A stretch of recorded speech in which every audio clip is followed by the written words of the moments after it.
Estamos iniciando mais um podcast Pode Mudar. Hoje nós vamos receber o Dr. Luiz Renato e vamos falar sobre o desafio do trabalho docente. E são inúmeros, né?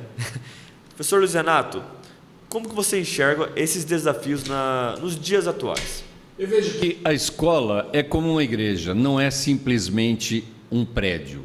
Se todas as obras físicas estivessem concluídas, ainda assim não teríamos uma instituição que funcionasse perfeitamente, porque os próprios indicadores da escola mostram que a parte pedagógica foi deixada de lado. Na minha opinião, a mudança, e pode mudar, acontece efetivamente quando a interdisciplinaridade passa a ser uma questão de atitude de todo profissional docente. Para superarmos essas dicotomias entre a área técnica e a base comum, por exemplo, o que nós precisamos é que, efetivamente, nós tenhamos uma política de ensino que vise abarcar toda a complexidade dessa formação humanística e tecnológica. Não dá para sair por aí dizendo que temos um ensino de excelência com a evasão do jeito que se encontra, com os corredores do noturno vazios, com alunos dispersos e profissionais da gestão fazendo dancinha enquanto os problemas se avolumam. Gostei da observação. Inclusive, fiz alguns levantamentos sobre essas questões de indicadores. E, como cientista, testei, me duvidei, então criei vários testes para observar se esses dados estavam corretos e que a impressão que eu tive também estava correta. E qual é essa impressão? De forma geral, nós nunca tivemos um conjunto de indicadores pedagógicos e de gestão escolar tão ruins como nós temos hoje na escola. Ou seja, são os piores dados de 115 anos de existência. Você falou muito bem sobre isso e a gente observa esses indicadores no nosso dia a dia. Quando a gente vê o aluno desmotivado, quando você vê o professor acanhado na aula, sem o empoderamento devido, enfim. Mab, vou passar um pouquinho para você já conhece a nossa querida Mab, nossa parceira aqui no podcast. Como que você visualizou toda essa fala do Luiz em termos do seu dia a dia, em termos do que acontece na sala de aula? Então, a gente tem uma percepção, é muito claro, que os professores estão sobrecarregados, né? Vê um pouquinho dos problemas de saúde. À noite, principalmente, não tem muito apoio, né? Mas eu espero que, né, pode mudar, que eles tenham esse apoio, que as pessoas viabilizem esse apoio, tanto emocional também, que é necessário, né? E que melhore em todas as formas, tanto para o estudante e principalmente para o professor, né? Que ele está ali de manhã, à tarde, à noite, né? Basicamente, o professor 24 horas, né? Mab, o professor Luiz tocou num assunto também de interesse. O noturno. Como que você enxerga a escola no noturno? Você vê uma escola viva, cheia de gente, cheia de pessoas da gestão para contribuir. Como que é? Como que é esse noturno? No noturno a gente tem até uma brincadeira que a gente fica com um coronel, né? Nos corredores. Mas o noturno, são pessoas diferentes, né? Na verdade, quem estuda à noite já são pessoas que trabalham o dia inteiro, né? E o professor também, ele está trabalhando o dia inteiro. Então, pode-se dizer que a carga do noturno é um pouquinho mais pesada. Não, o professor já passou o dia inteiro ali, ele está ali dando o máximo dele também à noite, né? E é um pouquinho vazio, né? Os corredores são um pouco mais vazios, alguns departamentos já não funcionam mais, então tem uma quantidade bem menor de pessoas trabalhando e estudando também. Perfeito. Agora eu vou passar para mais uma pergunta, professor Luiz. Luiz, eu vou me ater a 3 dados principais e aí a gente projeta para uma questão da prática docente mesmo. Hoje nós tiramos, o IFMT Campus Cuiabá, não sei se a comunidade sabe, nós tiramos a pior nota do Enem dos últimos tempos que já existe o Enem. Nós somos o campus, desde 2021, campeão em perda de nota de Enem. Aí nós temos o IDEB, que no IFMT nós ficamos em 12º. Aí nós temos o ENAD, que é a avaliação do superior. Dos 5 cursos ativos, 3 tem nota 12, que é menos do que o mínimo para estar ativo, e 2 nós temos nota 3, que é o mínimo para estar ativo. Como que esses dados eles estão refletindo algo? O que você enxerga disso na prática docente? Recentemente, eu resolvi voltar para o noturno para atender ao curso de secretariado. Sobretudo porque o secretariado bacharel, que já foi nota máxima no nosso campus, é um desses a que você se refere com nota 2. Significa, para você que está nos ouvindo, que mais uma nota 2 fecha o curso. Eu tentei fazer esse apelo junto aos meus colegas de língua portuguesa, no sentido de buscar outros profissionais que topassem voltar a dar aula à noite, para a gente individualmente fazer aquilo que a gente poderia fazer. Ou seja, professores com uma qualificação acadêmica maior para melhorar a nota. Mas, infelizmente, apenas eu, de um coletivo de 12 ou 13 efetivos, que me disponibilizei a fazer parte desse curso. Então, é duro a gente vivenciar, ouvir as reclamações dos alunos que chegam cansados, porque já trabalharam o dia inteiro. Agora, por exemplo, temos exemplo de uma mãe que tem que levar 1 ou 2 filhos à noite.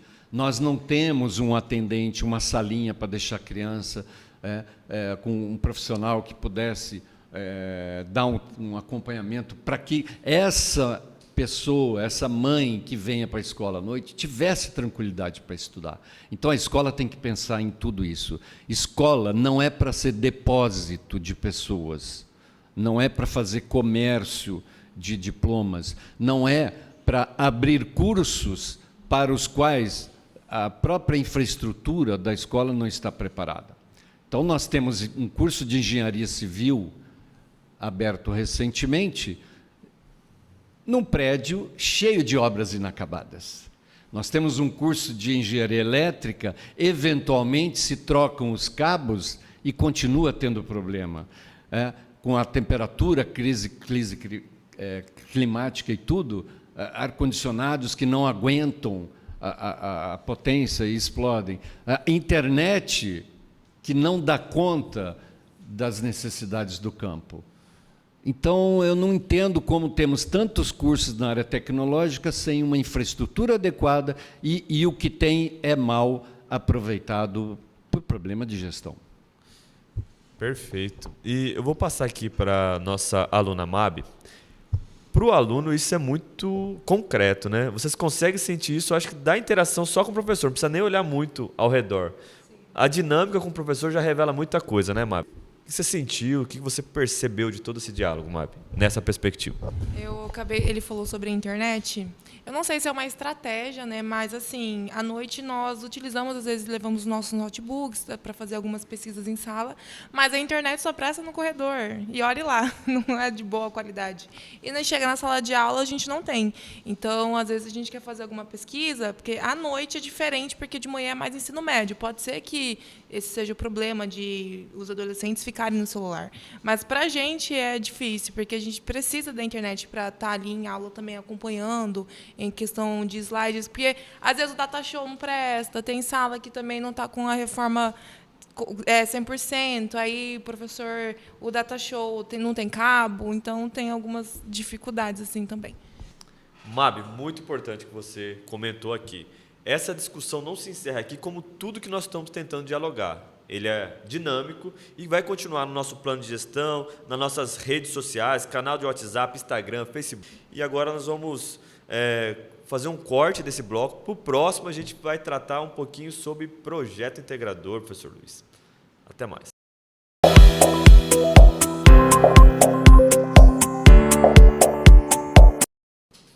Professor Luiz, nós estamos vivendo uma mudança muito profunda no campus e que foi mal dialogada.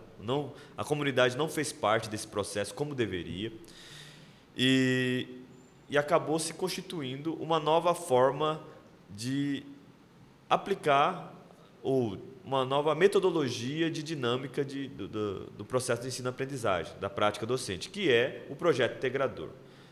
Quais são suas observações, quais são suas inquietações sobre isso? Primeiro, é interessante a gente pensar que os nossos cursos do ensino médio são chamados de ensino médio integrado. E o que significa essa integração? Significa a antiga formação propedêutica que qualquer ensino médio tradicional tem, mais a formação técnica. Agora, isso já traz em si uma dicotomia que é difícil a gente superar. Professores da área técnica e professores da base comum. Como se os professores da área comum, formados com mestrado e doutorado em Química, Física, Língua Portuguesa, Espanhol e outras disciplinas, não fossem técnicos também. Quando se há essa criação de projetos integradores para atender outros interesses que não os de formação docente e humanística, o que a gente vê é um amontoado de professores que, se fizer bem feito, vai ser, no máximo, uma multidisciplinaridade. Porque a interdisciplinaridade em si consiste em uma convergência e um entrelaçamento entre as disciplinas que não vai acontecer com esse projeto. E aí traremos problemas como carga horária excessiva, né? Falta de clareza nas propostas de construção desses projetos para entender outros interesses que não os do professorado. Foi um erro, na verdade, enxergo como fundamental, que seria a falta do debate da nossa concepção de escola. Então, se focou muito na metodologia e não na concepção de processo pedagógico, de escola que queremos. Aí leva a esses gargalos. Eu vou me encaminhar para o fim do nosso encontro aqui, fazendo algumas ponderações também que entendo serem importantes. Primeira delas, nossa comunidade está trabalhando muito.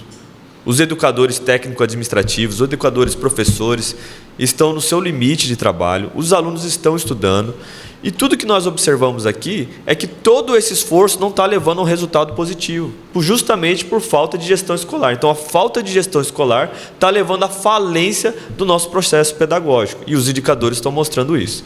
Então, agradeço muito a participação do professor Luiz.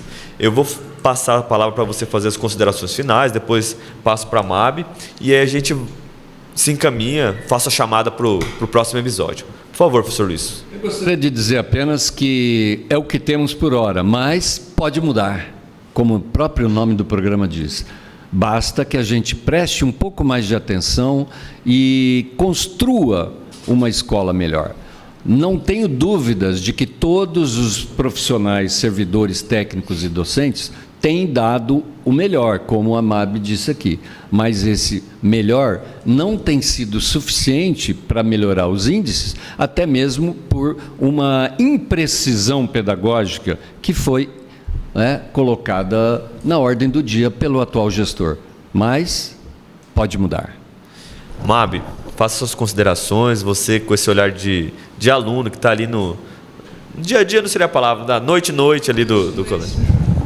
Bom, eu acho que é um assunto muito interessante para nós estudantes, porque nem sempre nós estamos antenados, né? Principalmente no noturno, a gente acaba sendo os últimos a saber de qualquer coisa. E isso vai ser muito interessante das pessoas se informarem do que realmente está acontecendo. Estamos finalizando mais um podcast Pode Mudar. O nosso próximo episódio vai falar sobre parcerias institucionais. Vamos receber o Coronel Paulo e com mais discussões, mais provocações, mais possibilidades de melhoras, né? Nos acompanhem, acesse nossas redes sociais, porque essa discussão ela vai continuar por lá, tá, gente? Até mais, até o próximo episódio.